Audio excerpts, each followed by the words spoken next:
Welcome back to Incremental, the continuous improvement podcast. I'm Devin Bedoni. And I'm Uriel Eisen. And this week we have a regroup and strategize theme. I think both in our businesses, both of us in both of our businesses, as well as in the podcast, I think we've had a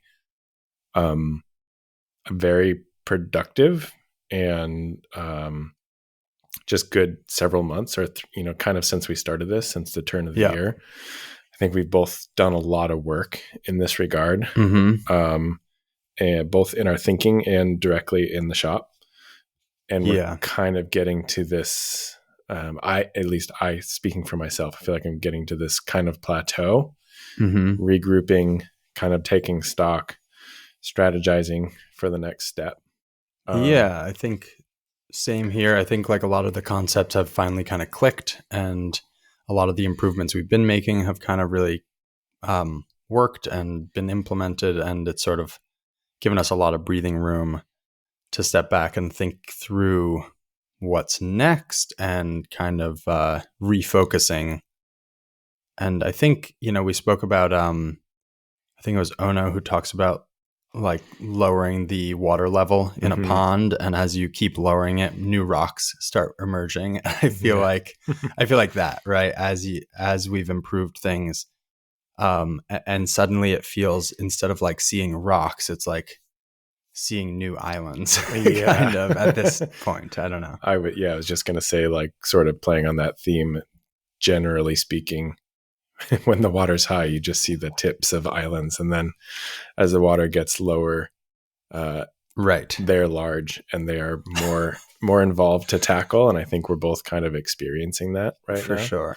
So that's going to be our theme for this episode, is kind of strategy, regrouping, kind of where we're at right now.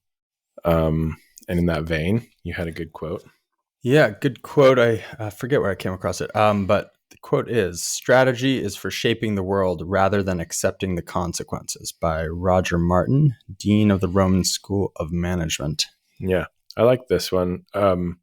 Actually, about a year ago, I own property with multiple families, and we try and get together away from the property once a year and kind of go somewhere and hang out and enjoy each other's company instead of just being around each other and doing our own things. And we had a little kind of like, what do we envision for the next year for ourselves? And that was almost exactly a year ago now. And I remember my goal was to try and become proactive in my business instead of reactive. And I wouldn't say I'm there yet, but I feel like I have the roadmap at least. Yeah, I think it's interesting. Like, I feel, well, it wasn't an explicit goal, but I think as we've talked through a lot of the challenges our businesses experience, both on the podcast, but also off the podcast, I feel like eventually you reach this point of sort of talking. It can feel like it's responding to the external world, and then you kind of realize the levers you can pull to affect those things, right? It's like, oh, we got a job that messes our shop up in this way, and it's like, oh, so we need to account for that proactively and understand those inputs ahead of time. I've definitely. So we were working on, we're looking at updating our website and working on some other things that are just.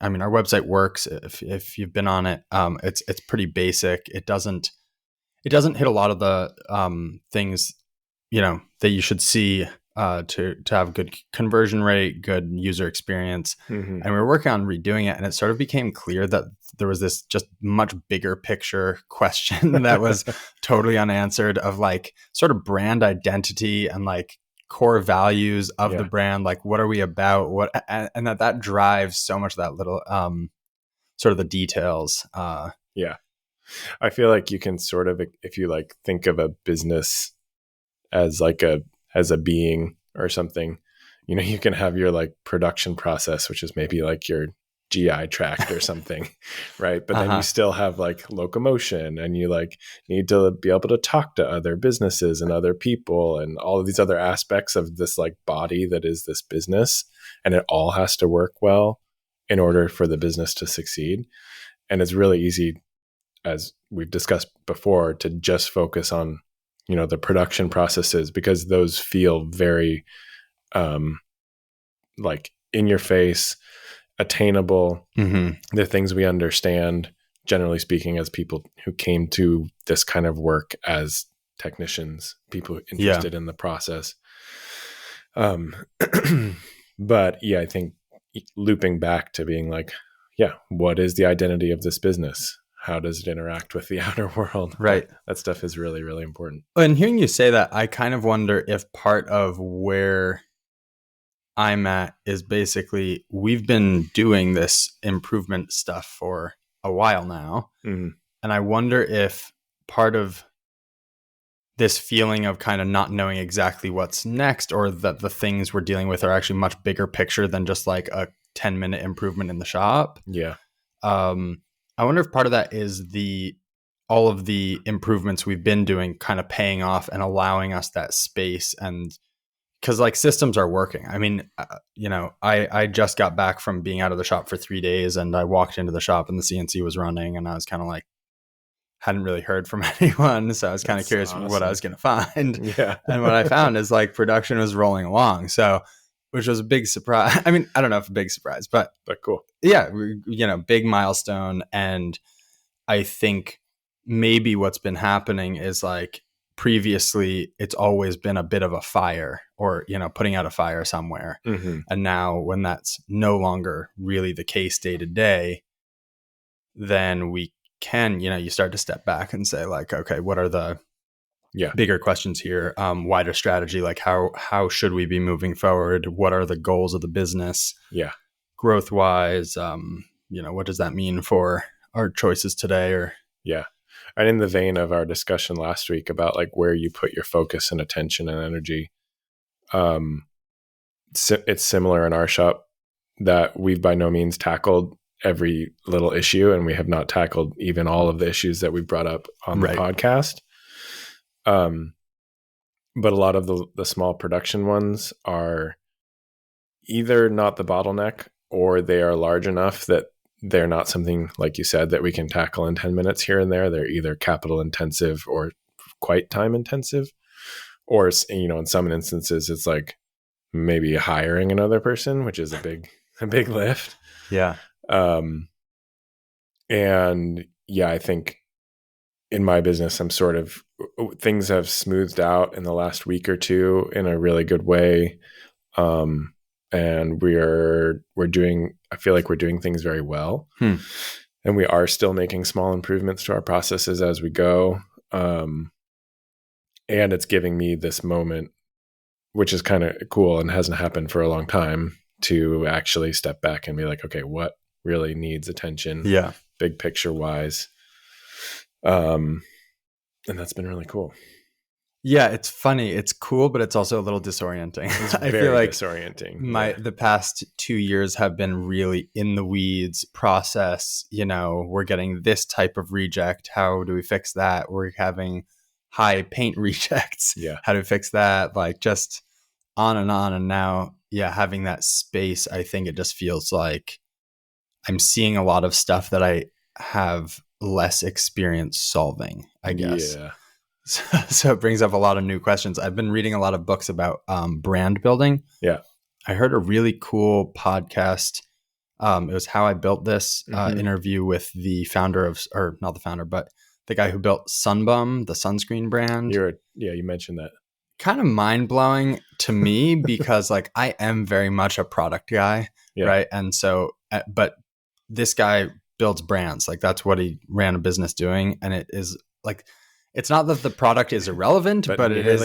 It's like if you don't have a brand that is sort of cohesive with what you're offering and who you're offering it to, like it needs to exist. It needs to be good enough that people are excited about it. But the product. Yeah. But beyond that, it's kind of like, I mean, in the case of sunscreen, he was like, yeah, it has good ingredients and this and that. But really, it's about, do people identify with it? How is it getting marketed? And it was a really interesting perspective on building a company. It's a little disheartening as somebody who likes cool things to realize that your cool thing is not what sells at the end of the day Yeah, you necessarily. live and die by sales. I Yeah. mean, I know it's always a bit of a bummer, but if you look at brands that you're a fan of, there's often, it's funny, there's often another company that does the same thing, very nearly functionally, but then there's something else that you appreciate about that company in your perceived, their values essentially. Yeah. Right. Like I was looking at Robot Arms, and there's a company that puts all their training videos online for free. And it's like, I like that model more. You know what I mean? And the robots are nearly comparable, right? It's like they do the same thing. So, yeah. And yes, I like the function of that more, but I also just like the incentives and the world view, or like where they're going with technology, right? Let's make everyone be able to use our tools and then offer them value through, like, I don't know, they're also releasing a lot of much more inexpensive robotic arms. So like, I like that too. Like that is where I think automation needs to go, right? Like everyone needs access to automation. Sure. Anyway. Yeah, it's interesting. I also find these moments where things are going well to be disorienting as somebody who has spent the last decade orienting around putting out fires. Yes. When there is no fire to put out, it can feel just very like floaty and amorphous and like, what do I work on? Do I have a snack? Do I have a snack? I mean, I know there's things to do. Right. And it's hard to like kind of like back out of the stress for a moment and then widen your perspective to the like bigger picture of the business, even in production processes, things that you've been wanting to do but haven't had time. Right. Which I had a cool idea, actually. I'll tell you about it later. Okay. Or I mean, I guess we could talk about it now, but it's real geeky. I've been on the ongoing conundrum of work holding in my shop and how I want to move forward. One holdup for me has been building a trunnion that accommodates the chunk pneumatic vices.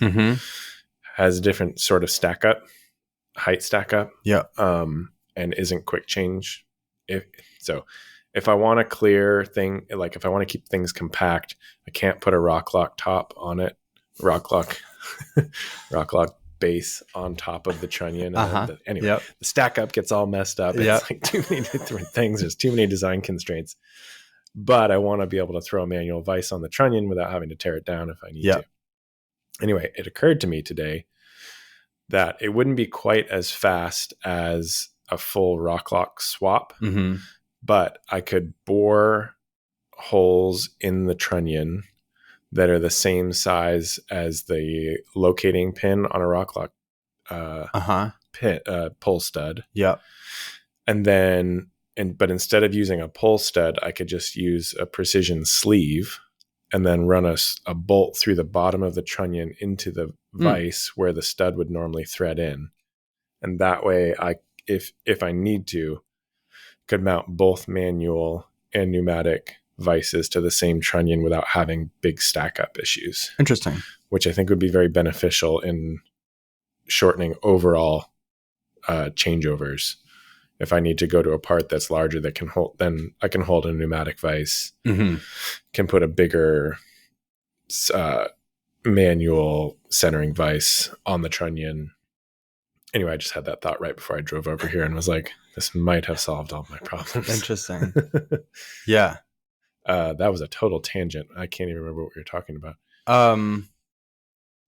Big picture, being able to focus on big picture stuff. It can be I find it very disorienting as someone who's always following the next step of what needs to happen right now. Yes. I think this is like the difference between working in the business and working on the business. And it's always important to work on the business, but realistically, it's easy to get trapped working in the business. Right. And maybe it is where I am more comfortable or more practiced or something. Definitely more just practiced. Like being in the weeds, deep in the weeds. And it is interesting, and it's it's challenge. It has its own set of challenges. And I would sort of say maybe included in being in the weeds is sort of this like lean TPS kind of analysis of processes, right? It's Yeah. like, let's dial this one in, our assembly station, our, how parts get made on our mill, how they flow through the tumbler. Like that's all very, to me, very in the weeds. It's not really dictating the trajectory of the business or how we intend to hit certain goals. I mean, unless those goals were, okay, we want to get our price point down to this, right? Yeah. Then yeah, maybe that's the way forward. Which can be important. But even so, like, I think that's hours of thinking and strategizing to realize the reasons for getting to a certain price point, right? Mm-hmm. It's like, oh, we want to pursue these markets. We want to pursue these things. We need this sort of margin to grow the business, to hit our growth goals we have. You sort of like have to back your way into those things instead of just this arbitrary, like, let's get our costs down. Right. And taking that time to make those decisions, to be proactive, going back to the quote, right? Just like actually deciding the direction the company should go rather than seeing where it can go. Someone sends you a request for quote and says, oh, we need it to get to this price point. And then you spend a week trying to figure out how to hit that price point. Mm-hmm. That's very reactionary, yeah. right? You're just like, not that it's a bad thing or that you shouldn't figure that out, but like it might be a huge opportunity. Right. But I think better would be figuring out that type of customer would serve your business really well. And then you realize that type of customer needs X margin. And that means you need to move your price, your cost of goods by $1 or whatever. Yeah. And that's more where we're at right now. Which the latter of sort of having that space to back out and say, who are the customers we want to pursue? Excuse me. Where do we see the business going? How do we hit the growth goals we have? And where can we find a margin that can support that growth? Mm-hmm. The business we're in often has super low margins. I think traditionally has very low margins. It's just a volume business. As the business Buckles. You're in specifically. Yeah. Yes. And absolutely. So, and that doesn't really work for our size, what we're doing and where we want to go. Mm-hmm. And luckily people see the value in what we're doing, I guess. But, I think it's easy to sort of end up going where everyone else has gone because, right, like there's a reason they're there, basically.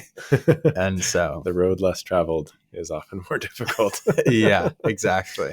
But then if you jump on the road everyone else is on, you're suddenly competing head to head with people who have been doing it for 50 years and really know what they're doing. Absolutely. So yeah, it's a mixed bag. It is. Interesting. I had a thought just a moment ago and now it went away. Just that I think it's interesting. Both you and I have, I think, me to a lesser extent, but we've both sort of focused on consumer goods manufacturing largely. Yeah. I do some work that is not, but a lot of it ends up being kind of in the consumer goods market. And just kind of how the whole consumer goods market has restructured over the last, I mean, you can maybe even say 50 years, but very much in the last 20 to 30 years since we were kids, basically. Everybody complains about the cost of things right now, but I think everything corrected, consumer goods are at historical low costs comparative to the last 100 years. Right. And the traditional models of manufacturer, distributor, wholesaler, retailer, or even if it's only, it's one step less than that. Yeah. And if everybody's trying to mark it up 100%, it just really doesn't leave much room for the people making the stuff and even the people selling us the materials to make the stuff. And so it's interesting that, I think we've both found ourselves in a segment of the market that is especially challenging in this time period. And I think we're not the only ones realizing it, right? Like sales models are changing. Direct to consumer is becoming more and more of a thing, et cetera. But it's going to be really interesting to see how that whole system restructures, or if it restructures over the next 5 to 10 years. Yeah, I suspect it will. I mean, we're already seeing it to some degree, but I think if you think about what each level of that, or each step along that chain, what they bring to the table, Yeah. like the internet definitely Through a wrench. it just changes Yeah. that. Yeah, so it is interesting to see. That is one of the big questions we've sort of been grappling with, is kind of where do we position ourselves? Are we just like are we kind of like saying, okay, we are primarily a direct consumer company, or do we, like, there are some brands that are happy to pay what we need to get, to Yeah. make money on it, and there are some that aren't, and so kind of just figuring out where we fit in that and what that means for our business is Yeah. kind of key. Yeah. Similarly, working in bike industry stuff, it's becoming a smaller and smaller percentage of the business. Mm-hmm. It does feel like this niche, and it's like a market I like to serve. Yeah. And then simultaneously, I question whether that is smart for the business in the long term, given the state of, just the pricing and how it all works. And that if that's pushing out a job that can make twice or three times as much money per hour, it's kind of like, is this, a year ago, 2 years ago, it was definitely, it made sense because we weren't at capacity. We needed work. Gotcha. And now that a lot of the time we're fully at or about, our lead times are out further than I would like them to be, et cetera. It's kind of like, okay, can we afford to do that? I want to support American manufacturing of consumer goods. Yeah. Especially in the bike industry. Right. How do we make that all work? I don't have an answer. I'm just I'm just talking out loud here. Yeah. Or thinking out loud. I thought your first piece in this form here was interesting. I don't know if you want to talk about it. Yeah. It's been a while since I read the article. Have you heard about this before? Which? The Japanese word. I don't know what the actual word is. I watched a video about it. Yeah. So there's this, apparently in Japan. Well, so anyway, the preambles, I think, regarding employee buy-in, and comparing ourselves to Toyota and other Japanese companies, is keeping in mind that that amount of buy-in that they get is maybe not realistic in our country and maybe not even healthy. Yeah. There's apparently a word in Japanese for dying from overwork. And it's not just a saying like work yourself to death. It literally refers to like people who drop dead at work from unknown reasons. I guess it's not always the same, but basically exhaustion. Did you find it? Did you look it up? Karoshi. Is there a or death from overwork? Yeah. So I think it's just it's good to keep in mind, especially among those of us who come to this as entrepreneurs or whatever you want to call it, and like give everything to our business. It's good to remember that like at the end of the day, this is like, hopefully we're creating a thing that gives back to us and gives back to our employees. Yeah. Like similar to your comment a couple of weeks ago about, the investment, the financial investment should at least beat the stock market. Right. Like similarly, your time investment should at least beat like getting a job, just a normal job with a 401k. Right. Of course, that is challenging because at the beginning it won't. And so it's sort of to know when when should it? I mean, I think that's a good point and worth bearing in mind. I mean, it's something I've been thinking a lot about over the last year. I'm sort of like, it depends on how you kind of think about the different phases of my business, but I'm kind of a decade into this now. Okay. And this last year I was kind of like, okay, 2 years, if you're not paying yourself like a legit wage, and thinking about putting money in retirement and stuff, like you got to pull the plug, bro. Like this ain't cool at some point, approaching 40, right? Kid, like there's things to attend to. Totally. It's highly motivating though too, because it's also easy to just like kind of keep on keeping on, like just working hard and paying yourself Sure. like junk. Yeah. Yeah. I remember basically, let's see. Well, just kind of looking at like goals for like 3 years or 5 years out, we want to be hitting this revenue mark. And so then you sort of walk that back and you're like, oh, that means like next month we need to do this much revenue. Yeah. You're Yeah. like, oh shit. Yeah. How are we going to make that happen? And I think that gets back to the strategy thing, right? Like starting at that point of like, where do we want to get to and working our way back. But in terms of buy-in, I think, I think like I saw you put this in our sheet here, and it's interesting because a lot of the sort of like stop production and fix it, or at least fix it by the next morning, it is assuming that people will sort of like stay after hours till it's done. And I remember, I forget what book it was. I think in Designing the Future, they sort of talked about the insane goals that the president set for releasing the Toyota Prius. It was like, oh no, we're going to show that in a month. And well, or maybe it was 90 days, but regardless, right? Like building a prototype car in that amount of time is insane. And yeah, I mean, there's one side of it, which is like awesome to try audacious things. But if that means that you're not working that you're like not sleeping, not going home, I don't know how awesome that is. I just heard an interview about the health effects of not sleeping. And basically, I'm forgetting the thing they measure in your blood to decide if you're like type 2 diabetes goes way up. Like they reduced people's sleep down to 4 hours for like a week, and it went up to like strongly pre-diabetic. Wow. From just being baseline. Yeah. They're sort of talking about like, if there's a thing that evolution has maintained across like all species, there's probably, even though we can't figure out what it is, there's probably like a reason, especially once you consider the cost of sleeping to humans, right? Like you can't gather food. You can't, like you're at high risk because you're unconscious. Yeah. You can't procreate. Like there's just a high cost to it. Yeah. But we do it anyway. It's very critical. Yeah. Apparently, dreaming, if you're not allowed to dream, don't dream. How do you not allowed to dream? Well, so they've done experiments. Well, it was probably more like torture, but if you are not allowed to sleep, you will start to dream while you're awake. And interesting. You're legally psychotic, I think, in that state, or I don't know, legally, but right. Scientifically psychotic.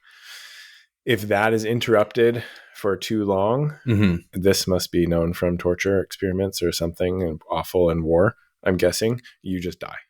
Oh, there is a condition where there's a caudal region and the rostral region. I think rostral puts you to sleep, and it like stops working, and people lose the ability to fall asleep, and then they die. Well, so I don't know if it's just torture, but yeah. And in any case, kind of wild. It's really important. Yeah. Yeah. In regards to the buy-in thing, I think it is hard as a business owner too, because sometimes you're like, well, if I just work more, I'll make more money. Right. But I think it's important in that strategizing big picture perspective to remember that more money at a terrible hourly doesn't really count. And then it's also just sort of deferring the problem. Like if you're not figuring out how to make the amount of money you need with the resources you have in a reasonable number of hours, it's not a sustainable system. Yeah, I think that's like, so I've worked with a bunch of startups over the years, and done my own stuff, and it's so easy to sort of forget that, I don't know. If you're not making money doing the thing, you need to have a very clear plan about how you're going to get to a place where it does financially make sense.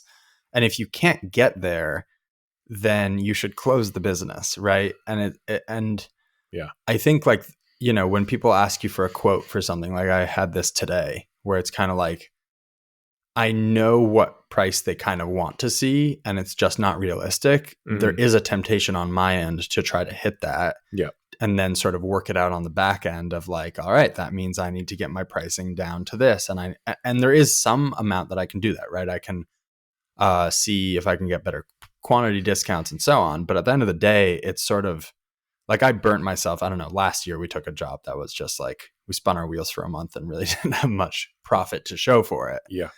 And that is really problematic. Not because like we didn't lose money on it, and that included the cost of labor, Mm-hmm. but there wasn't much left over in the business.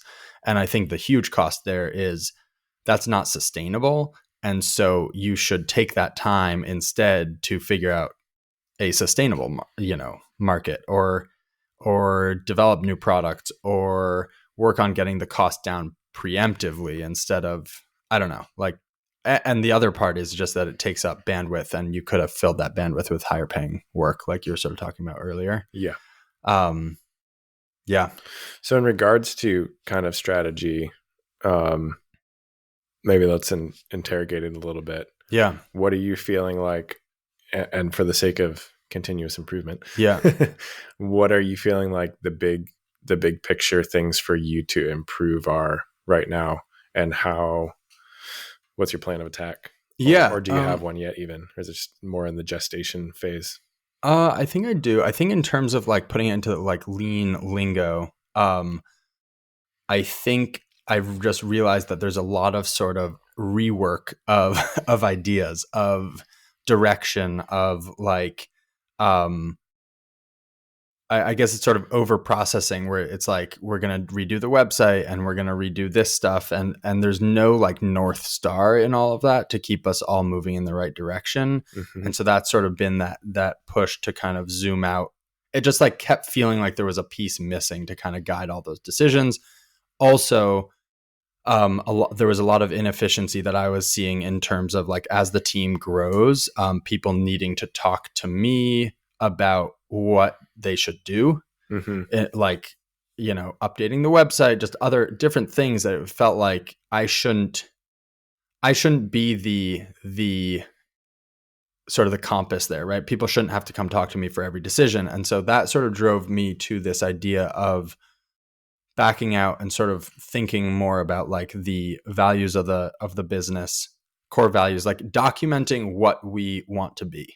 Mm-hmm. Right. As a business, what are our values? And a lot of that has to do with like, if we ship a product that's not right, someone has an order that's not right, someone should be able to read a document and have a very good sense of exactly how we should address that problem. Right. It's like, we take care of our customers, not, do you know what I mean? And that is a decision. And if they have to walk over to me and say like, hey, how do you want to handle this? That's kind of inefficient.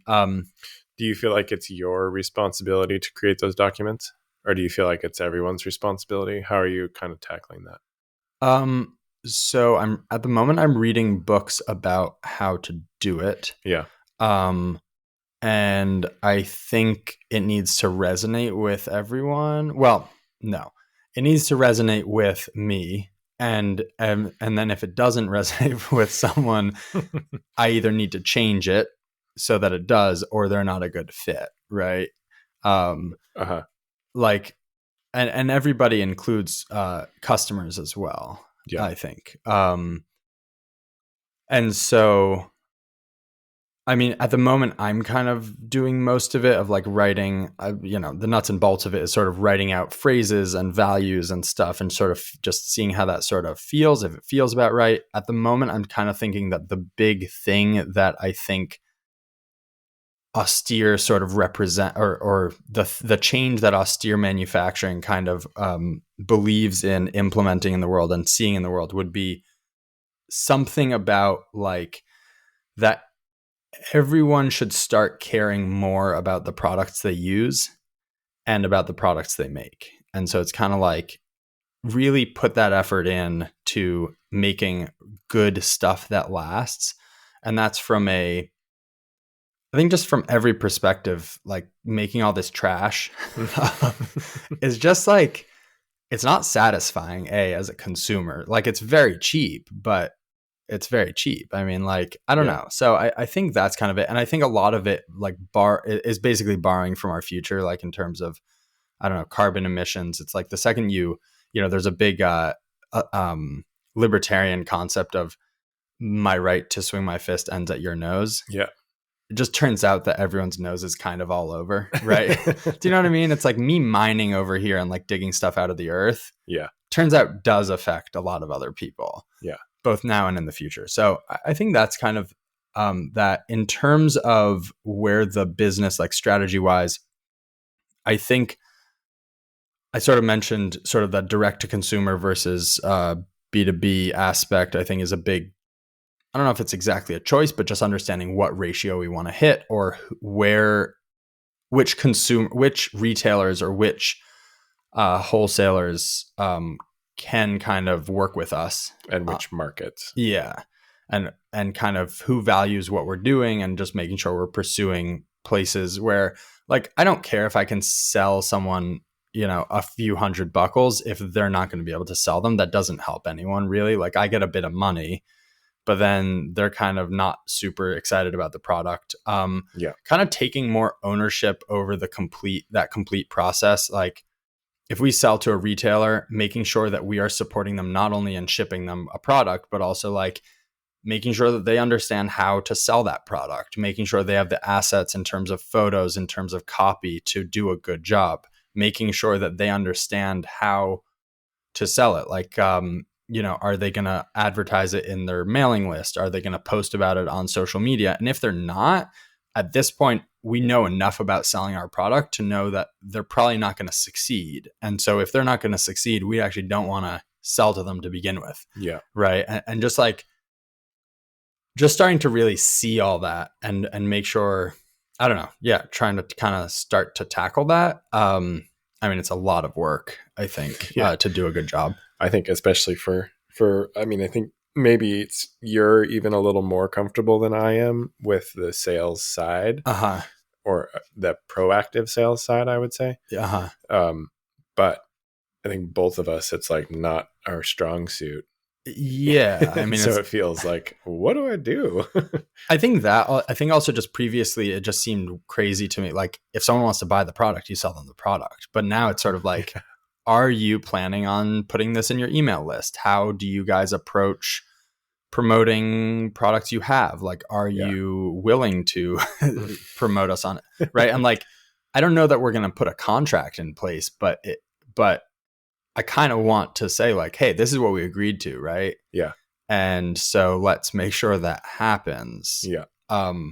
But also just understanding like our customer is not only the end user, it's also, say it's a bike shop that's buying our straps to retail. They have a ton on their plate, right? They are a small business. And so making sure, like, it's a big ask to say, include us in your mailing list, unless we then write the copy or at least write an outline of like, here's kind of what we like to communicate. Do we have a 10-minute phone call with them and their staff to talk through how to sell it on their floor, right? Like all those things. Or, maybe even putting like QR codes on your packaging with instructions and like best practice use or something like that. So a customer can scan it in the shop and not need to even ask the employees. Right. That's a great idea. Yeah. And so like, we don't have those assets and we're a small team. So like making all those videos is tough, but like, I think that's just what it takes to succeed is like, thinking through that whole piece. The last piece, and these then are those big islands. Exactly. Like, it's like, right. Okay. It's just realizing like, okay, me grinding and adding more, like we have a pretty good sales funnel at this point. Good as in it's well defined and we know what is at each step and kind of how those conversations tend to go. But zooming out one step, it's kind of like, okay, we've done this enough times to see that like, here are the people who are succeeding at then reselling our products. Here are the people who are, I don't know. And so, it's like, these much bigger questions around who do we want to sell to? How do we need to support them and be good business partners there? And then also new products, I think is a key part of all that. Right. So, and so just to kind of, I think, we've continued to be to do these kind of these daily improvements, but they start to feel a little bit,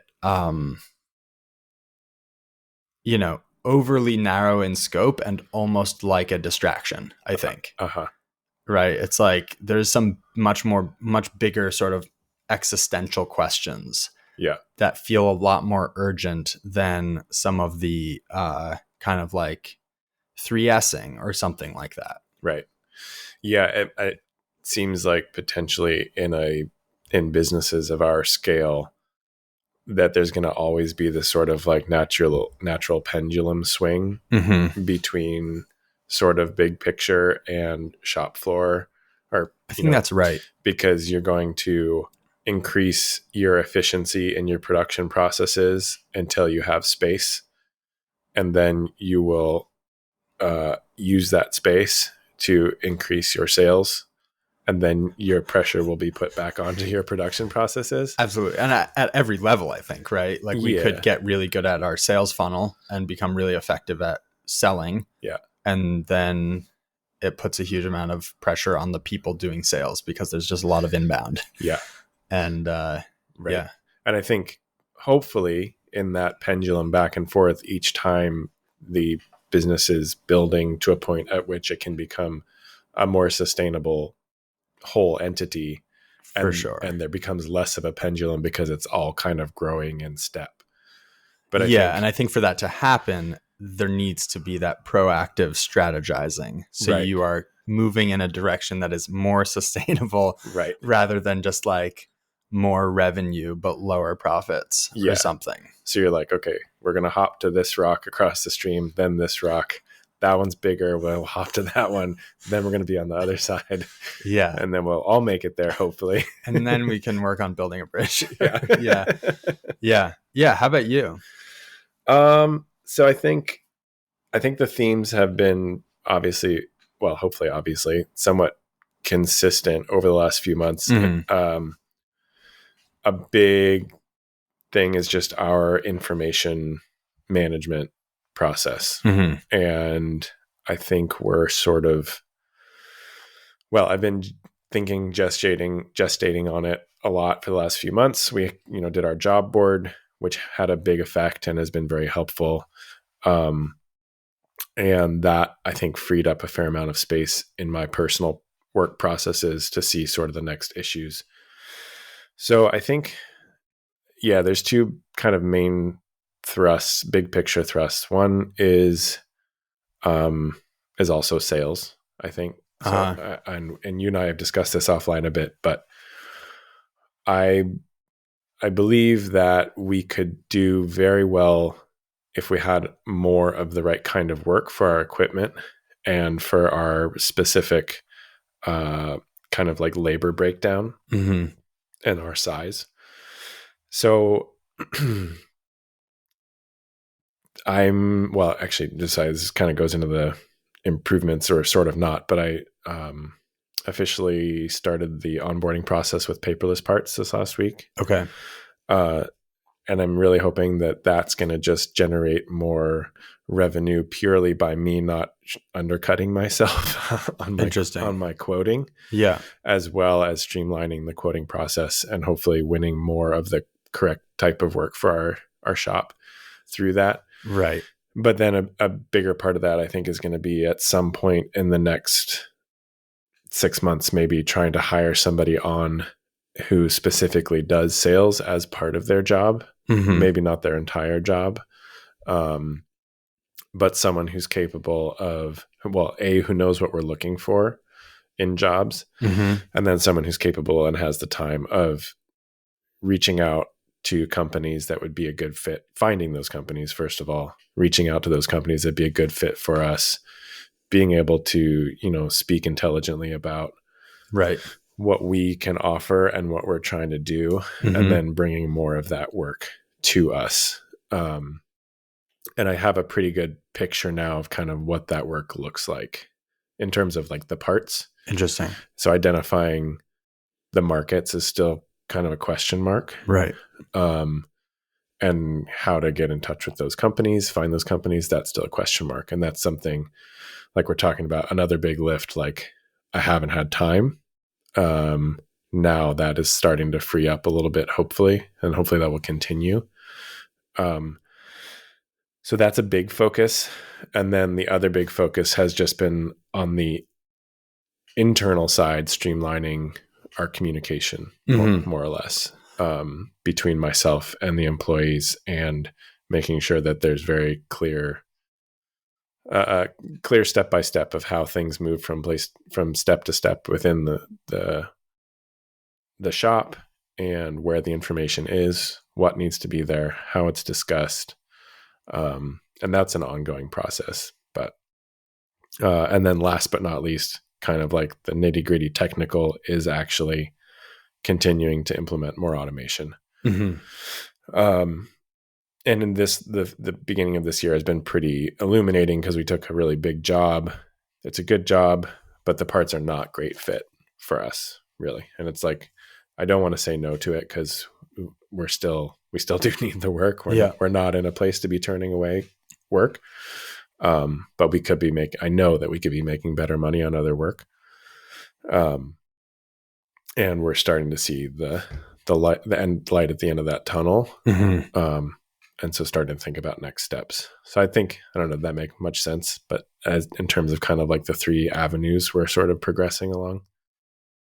Yeah, I think like the one around sales, I think why it sort of feels like not a deviation, but a step back from sort of the 8 lean wastes and so on, is that there's nothing to apply that to when you're sort of thinking through like how, well, that's not really true. There isn't a meta sense, and that's what the book Designing the Future is about, which is how do you design new systems without doing rework on your thought process around those systems, but sort of thinking through sales and types of jobs and where you might find them in different markets and all that stuff. It's sort of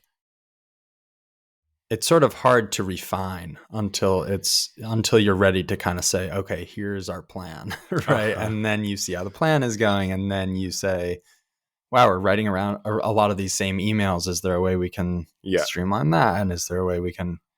Well, that coming back to kind of like lean or TPS principles, that's kind of a cool way to apply PDCA loops, maybe.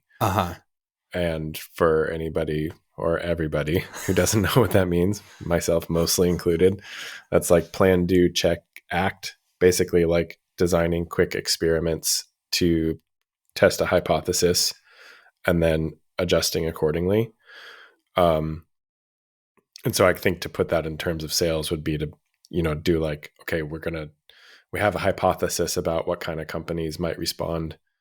We're going to pick 3 and test it, see if we get any response. If we do, progress. If not, look somewhere else. We can always come back to it. Yeah. Maybe.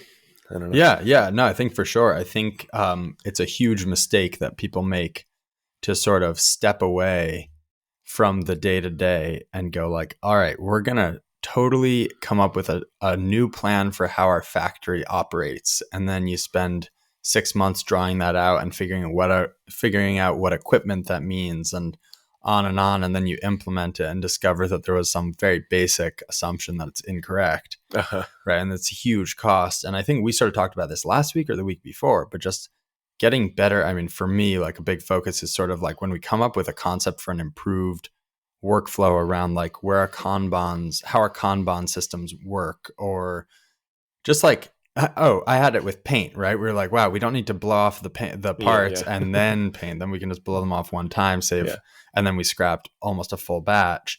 And it's like, we could have tested that on one rack of 8, right? Just to see, and just assume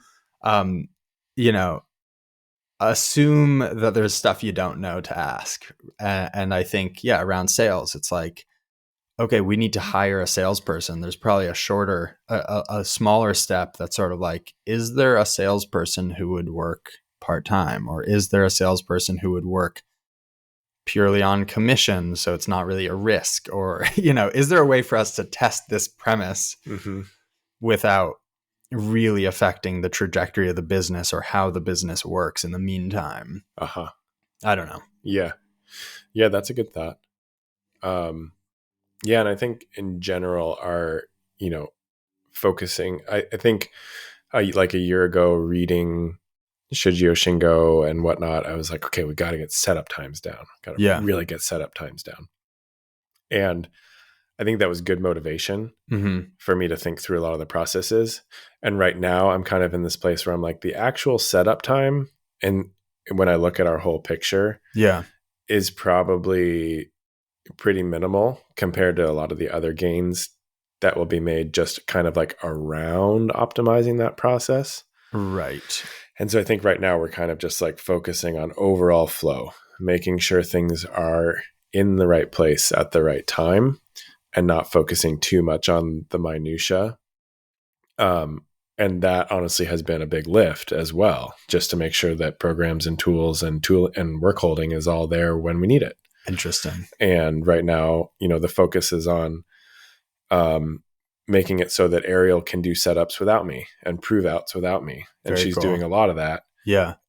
And she's slow at it for good reason, because Right. she's completely new to it. Right. Yeah. And I could be like, oh man, we got to get this faster. Yeah.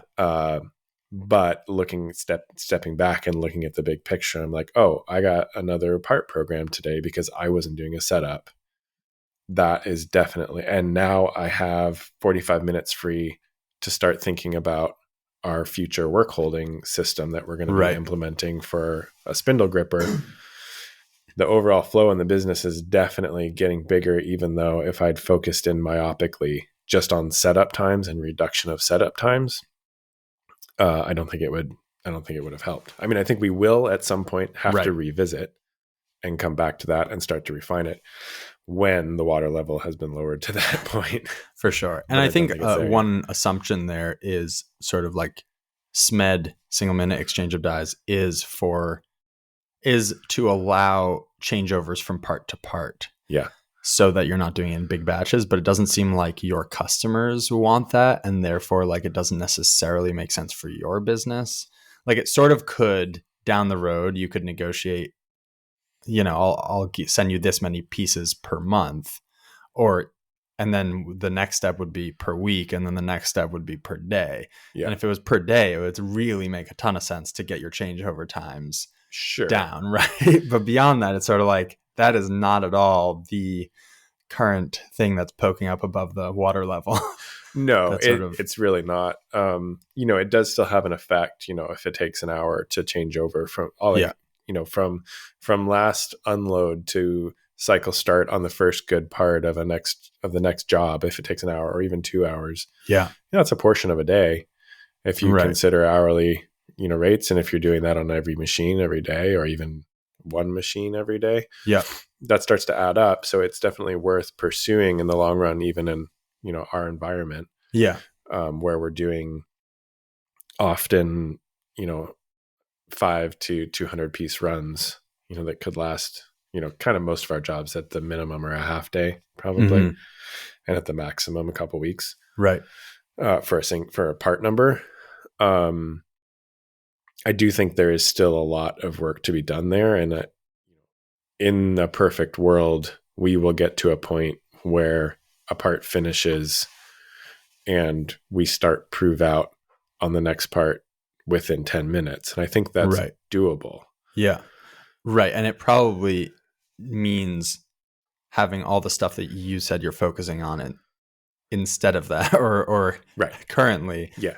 That all needs to be in place for that to really matter at all.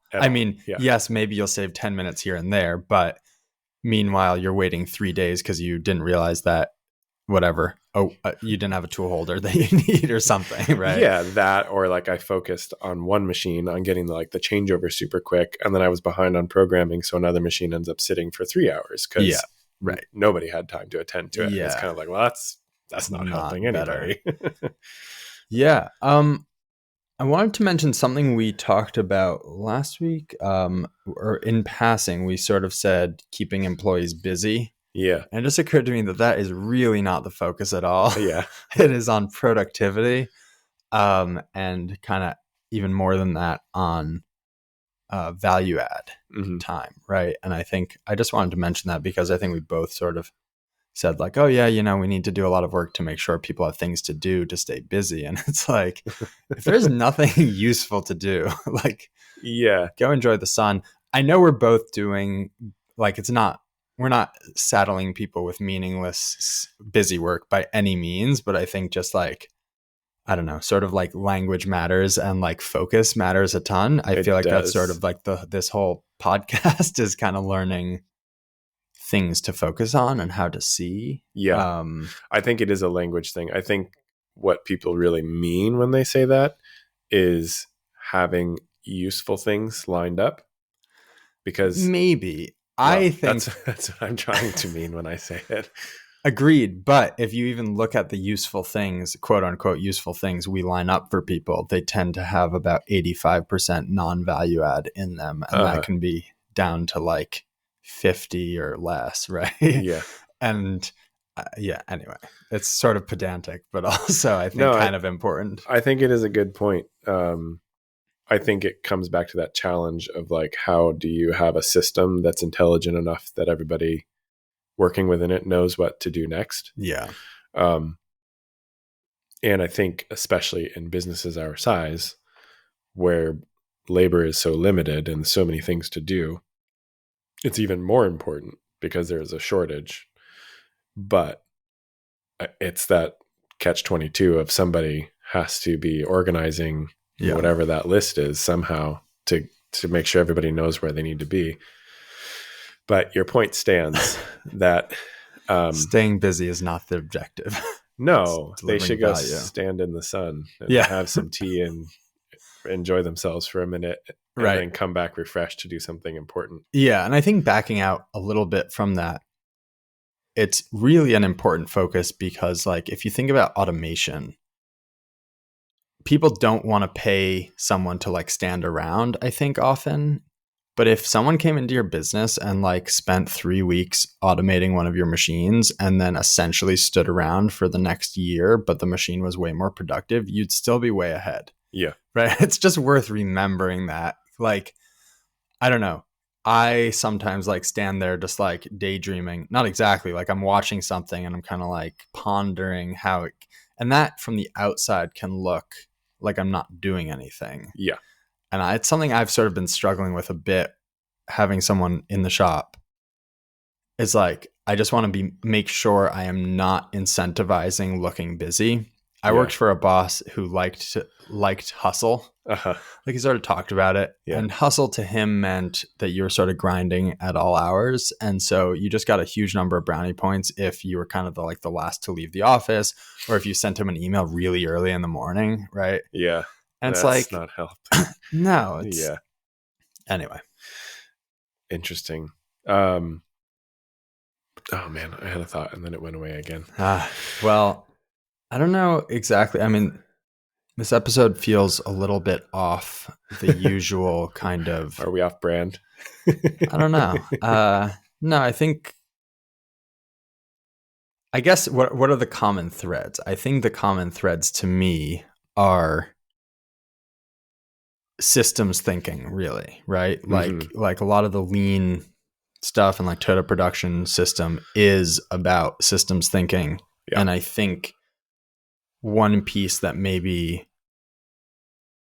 we're at a funny place business wise relative to Toyota, I think, of like, they had a very clear, well, I would guess they didn't, but it is portrayed as them having a very clear objective, Uh-huh. I would say, right? Like making cars, delivering really high quality cars Yeah. that don't break down. Like, that was their focus. I think initially it was survival. Definitely. Yeah. But I feel like in those books, they don't talk a lot about how they picked what markets to be in, or how they picked how to position themselves in the market, or even how they picked what their core values were, right? They just state them as like, it's about supporting people or something like that. I don't remember exactly.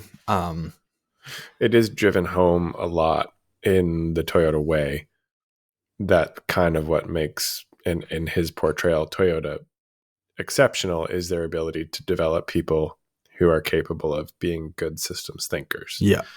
So I think we're not too off brand. Right. And I think we're sort of, I don't know, the past couple weeks for me have definitely, I've had the space to really step back, and it's not just systems thinking in terms of like, what is the cost of inventory in our facility? It's like, where are we headed and how do we want to get there? Is someone steering this ship? Exactly. Right. Right. Yeah. So I've been in the engine room. Is someone up there steering? Yeah, that's basically it. So Yeah. I guess like this conversation is a testament to why this general approach is worthwhile, right? Yeah. I don't know that I would have had the space in the business if we hadn't been really focusing on systems. Like we have a guy who can run, 2 people now who can run the CNC that are not me, and they know what to run when, and we don't run out of stock, and no one's really taking time to track stock, and we know what to paint, and everything kind of happens, and that has, I guess, given us a lot of room. That's an enviable thing. I feel like not many people can really say that. Yeah, it's kind of unique. I mean, Or there's a lot unique. there's a lot of businesses that run effectively and people know what they do, but I think a lot of businesses rely on expertise. And Yes. I feel like to some extent you have built something that so far does not rely on expertise to a high degree. Obviously, it requires some expertise. And I think what the hope here and what Toyota does, I think, is what you're trying to build is, instead of expertise being about the weird sort of knowledge on how to run a particular machine or a particular process, you're trying to build expertise in improving processes and build expertise in thinking about the whole picture and realizing that there's a better way to approach a problem or something. I think it's important to remember that they still build expertise in their specific fields as well. Like people who assemble things for Toyota are very good at it. And people who are the engineers and the managers, et cetera, they're very good at their jobs as well. And not Toyota specifically, many of these companies, looping back to listening to the Toyota Way, I think the distinction is that everybody recognizes that there is standardized processes and standardized work to build off of, and that your expertise is not a substitute for that. Right. That your expertise can augment that and improve that standard and the standard processes that do exist. I will say, and we're probably should probably wrap this up here. Over a little bit, but SOPs. So we're finally getting them implemented, and now the processes that don't have SOPs just feel like naked and naked like, and afraid. Naked and afraid. Yeah. I mean, it's just kind of like, you're just like, oh wow, there's like no documented system for that. Like, so our paint area has no SOPs because it's just been me painting. And now suddenly it's like Sam does all the racking and QCing and now mixing the paint and stuff like that. But it's all just tribal knowledge now, which is kind of brutal for a few reasons. Not even just me operating it. It just feels like I have to hold a lot of stuff in my head, basically. So it's kind of interesting because I was sort of feeling a little bit begrudging about creating SOPs. It just feels like such another chore to like write out, here's exactly how I would do this process. But the second you do, I don't know, it just really is a big weight off the shoulders in a weird way. I don't know. Yeah, I think we're lagging behind on that a little bit, but I've been recognizing the need. Like a very small things. We were talking through our schedule for using the Freddy to clean out machines. And we were kind of like in our morning meeting this morning, like, okay, who's going to do it?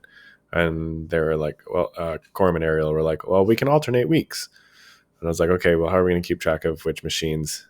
And they're like, well, we'll just remember which ones we did and then do the other one, the opposite. And I was like, So, it's a simple thing. We just like put on a whiteboard the machines and we're just going to move a tag along, a magnet along for which one got done. That's awesome. But yeah, and right now we're definitely struggling with tool management, drills, always drills. There's so many different kinds of drills, and it's just like, aside from, well, as I'm saying this, the answer kind of probably, I just reduce the number of drills we have until they're only the ones we need is probably the solution. And my bad documentation in the past of like, well, it's a 1/2 inch carbide because I knew it was a 1/2 inch carbide, and Right. then it's like, well, which one? Yeah. uh, so yeah, documentation is becoming more and more clear. Like right now, we're doing, like I mentioned, a lot of that for our setups and our kind of like job management documents, purchase Yeah. orders, and stuff like that. But our internal processes and tooling, inventory, and stuff, we have a lot of work to do still. Yep. Same. And I think what the reason I wanted to share is just that I think, I'd encourage people to try documenting a process, even if it seems really basic and simple, Yeah. because I'm just noticing as we're doing it how nice it is. And it just felt a little bit like a silly use of time ahead of time. And yeah, so. It's not. Cool. Well, hopefully that was interesting to everybody. Or to some people. Yeah, the pendulum is swinging, and hopefully y'all want to continue on the ride. Yep. And you can find me Instagram, Lycan_MFG. And you can find me at austere_manufacturing, also Instagram. And then we have an Instagram for the podcast, and it is Incremental CI. It's been fun seeing everyone's improvements. Please continue tagging us in those, and reach out with any ideas for what you want to hear more about, less about. Yeah. Seriously. And we'll see you Friday.